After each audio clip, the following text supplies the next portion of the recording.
अस्सलाम वालेकुम नाज़रीन, उम्मीद आप खैरियत से होंगे। कमिश्नर रावलपिंडी लियाकत चट्टा साहब ने जो दावे किए हैं और इतने बड़े-बड़े दावे किए हैं कि उनके पास कोई सबूत भी मौजूद है। और अब ये जो कहानी नई शुरू हुई है, ये किस तरफ जा रही है और इस कहानी का रुख किस तरफ है और ये ऊँट अब किस करवट बैठेगा, इन तमाम तर सवालात के जवाबात आज के इस व्लॉग में हम डिस्कस करने जा रहे हैं। सबसे पहले अगर हम थोड़ा-सा इसका पस-ए-मंज़र देखें, तो मैं आपको बताता चलूँ कि कमिश्नर रावलपिंडी लियाकत चट्टा साहब ने जो है वो ज़बरदस्त किस्म की एंट्री मारी है। इससे पहले भी जो इलेक्शन मुतनाज़े थे, लियाकत चट्टा साहब की आमद से ये इलेक्शन मज़ीद मुतनाज़े और मशकूक हो चुके हैं। सिर्फ यही नहीं, पाकिस्तान के जो इदारों का किरदार है वो भी खुलकर सामने आ चुका है, अगर ये दावे उनके सच्चे हैं। तो इस हवाले से सबसे पहले हामिद मीर साहब की जो राय है वो सामने आई, क्योंकि वो मोतबर सहाफ़ी हैं और उनकी राय जो है वो इस हवाले से बड़ी अहम है। तो जब उनसे पूछा गया एक प्रोग्राम में कि आपकी इस पूरे सिनेरियो में जो लियाकत चट्टा साहब के बयानात हैं उस हवाले से क्या राय है? तो उन्होंने इस बात की जो है वो मुकम्मल तईद की, अगर एक कमिश्नर लेवल का बंदा इस तरह के बयानात दे रहा है, तो डेफ़िनिटली उसके पास सबूत भी होंगे और ये सबूत आने वाले दिनों में जो है वो मंज़र-ए-आम पे आ जाएँगे। और जब वो मंज़र-ए-आम पर आएँगे, तो पाकिस्तान की जो सिचुएशन है वो मज़ीद कशीदगी की जानब बढ़ेगी और ये खौफनाक शक्ल इख्तियार कर जाएगी और फिर पाकिस्तान में एक खाना जंगी की जो सूरत-ए-हाल है वो पैदा हो जाएगी।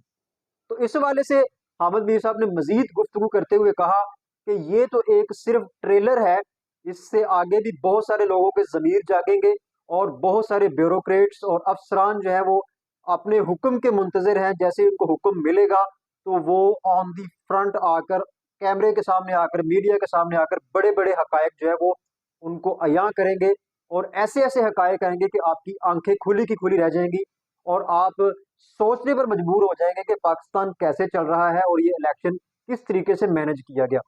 तो यानी कि ओवरऑल हामिद मीर साहब ने लियाकत चट्टा साहब के जो बयानात हैं उनको अहमियत दी है और उनका ये कहना है कि उनके पास मुकम्मल सबूत भी मौजूद हैं और वो with the passage of time उन सबूतों को बाहर भी लेकर आएँगे और जिन-जिन करैक्टर्स का उन्होंने नाम लिया है, जिन-जिन अदालों का उन्होंने नाम लिया है, वो तमाम तर सबूतों के साथ उनको बेनकाब कर देंगे। इसके बाद जावेद चौधरी साहब, चूँकि उनके भी जो लिंक्स हैं वो बड़े तगड़े हैं। पिछले दिनों वो अडयाला जेल से बहुत सी खबरें लेकर आ रहे थे, अभी भी उनका सिलसिला जारी है और उनकी ज़्यादातर खबरें जो है वो सच साबित हुई हैं। इसके साथ-साथ उन्होंने मुख्तलिफ इलेक्शंस के बारे में से भी जो दावे किए थे वो भी काफ़ी हद तक सच साबित हुए हैं। तो इस मामले पर भी उन्होंने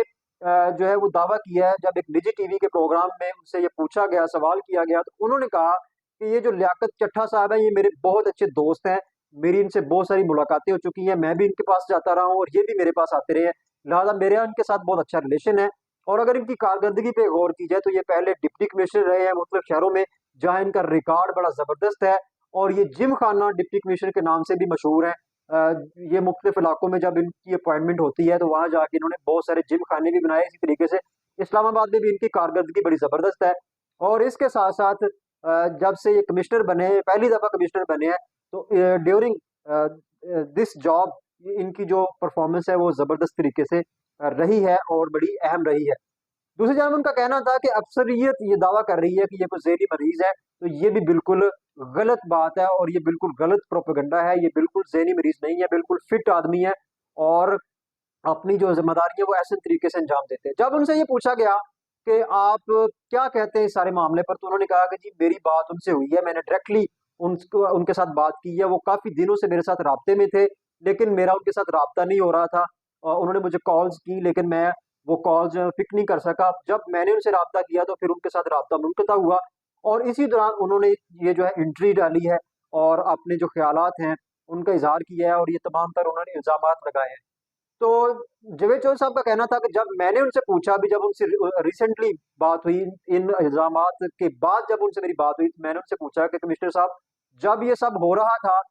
जब आप धांधली कर रहे थे, तो उस वक़्त आपका जो ज़मीर है वो क्यों नहीं जागा और आपने ये गलत काम क्यों कर दिया? तो इसके जवाब पर जावेद चौधरी साहब ने कहा कि लियाकत चट्टा साहब का कहना था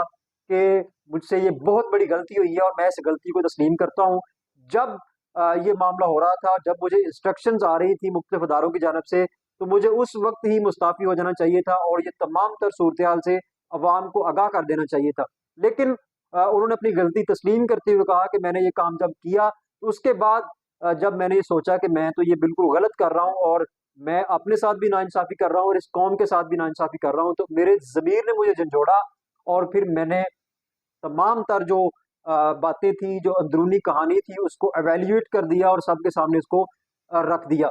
तो ये लियाकत चड्ढा साहब का जो है वो कहना था। बाकी जब जवेद साहब ने इनसे मजीद पूछा कि आपके पास इसके सबूत भी है और ये इंस्ट्रक्शंस आपको कहाँ से आ रही थी, तो इन सवालों के जवाब पर उन्होंने कहा कि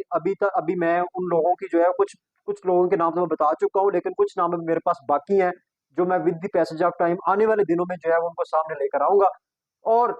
जो स्क्रिप्ट मुझे दिया गया, मेरी मजबूरी थी, मैं फिर उसके मुताबिक ही जो है वो अपना काम मैं करता रहा। तो अभी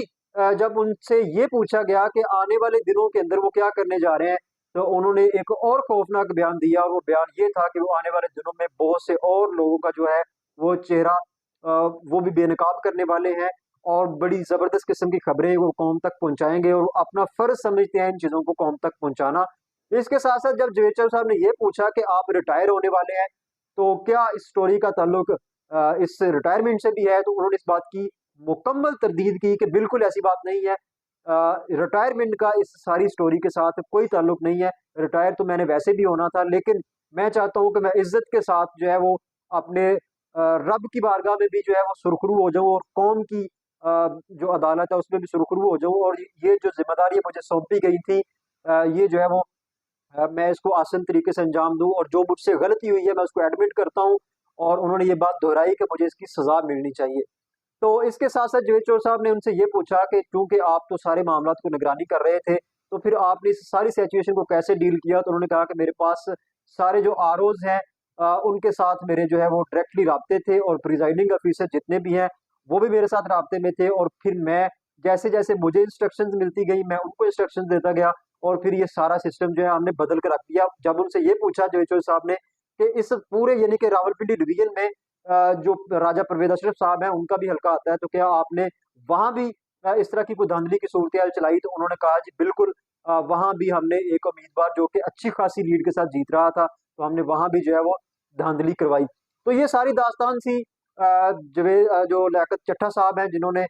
एक नया मोड़ दे दिया इस सियासत को, और इस इलेक्शन को मजीद उन्होंने मुतनाज़ और मशकूक बना दिया है। आने वाले दिनों के अंदर बकौल हामिद मीर साहब के बहुत बड़े बड़े धमाके होने जा रहे हैं, और बड़ी बड़ी शख्सियात के जमीर जागने वाले हैं, और वो भी इस तरह के दावे करेंगे, और बड़ी बड़ी शख्सियात जो हैं जो इसमें मुलव्वस हैं इस सारे प्रोसेस में, उनको वो बेनकाब करेंगे। बहरहाल ये तो आने वाला वक्त ही बताएगा कि इसका दावा कितना सच्चा होता है। तो ये थी ओवरऑल सिचुएशन जो हमने आपके सामने रखी। मेरा इस पे पॉइंट ऑफ व्यू जाती तौर पर यह है, ये इल्जामात तब तक जो है इनको हकीकी शक्ल नहीं मिल सकती जब तक उसके प्रूफ और सबूत सामने ना आए। जिस तरह काजी फायज ईसा साहब ने इस पे तबसरा किया कि जो बंदा इल्जाम आयद करता है उसके ऊपर वाजिब है, और उसके ऊपर ये फर्ज है कि वो अपने इल्जामात को दुरुस्त साबित करने के लिए दलाइल पेश करे, और अगर वो दलाइल सच्चे हैं तो फिर डेफिनेटली उसकी बात को जो है वो तस्लीम किया जाएगा। अगर वो झूठे हैं तो फिर उसकी सजा जो है उसको उस शख्स को दी जाएगी। तो बिल्कुल मैं भी इस मौकफ की तायद करता हूं कि अगर ये इल्जामात जो उन्होंने लगाए हैं ये बहुत बड़े बड़े इल्जामात हैं, अदारों की क्रेडिबिलिटी इससे मुतासर होती है, और हमारे जो मोतबर अदारे हैं उनकी कारकर्दगी पे भी जो है वो सवालात उठते हैं, और ये इंतहाई शर्मनाक किस्म के इंकशाफात हैं। अदारों को चाहिए कि इस पे तहकीक करें, और चट्ठा साहब ने जो बातें की हैं वो उनके जो सबूत है वो ऑन दी रिकॉर्ड लेकर आए, और अगर चट्ठा साहब झूठे हैं तो उनको इसकी सख्त से सख्त सजा देनी चाहिए कि जिन्होंने इस पूरे सिस्टम को यरगमाल बनाया, और पूरी अवाम को जो है वो वक्त भी जाया किया, और अवाम के जो जहन है उनको मुंतशिर करने की कोशिश की, तो उनको इसकी सजा भी मिलनी चाहिए। लेकिन अगर उन्होंने ये सच बोला है, उनके ये दावे दुरुस्त हैं, तो वो उन पे सबूत भी पेश कर देते हैं, तो फिर अदारों के ऊपर एक दफा फिर सवाल खड़ा हो जाता है, और पाकिस्तान की जो कौम के जो वोट है उनकी हकीकत भी सामने आ जाती है, और वोट को इज्जत दो का नारा भी खत्म हो जाता है। और इसी तरीके से बहुत सारी फिर ऐसी बातें हैं जो इस पेंडोरा बॉक्स के पीछे जो है वो छुपी हुई हैं। जैसे ही ये सूरत हाल वाज़ेह होती है तो फिर वो बातें भी सामने आएंगी। तो इंशाल्लाह हम आपके साथ वो तमाम तर अपडेट्स शेयर करेंगे। तब तक के लिए इजाज़त दीजिए। अल्लाह हाफिज़।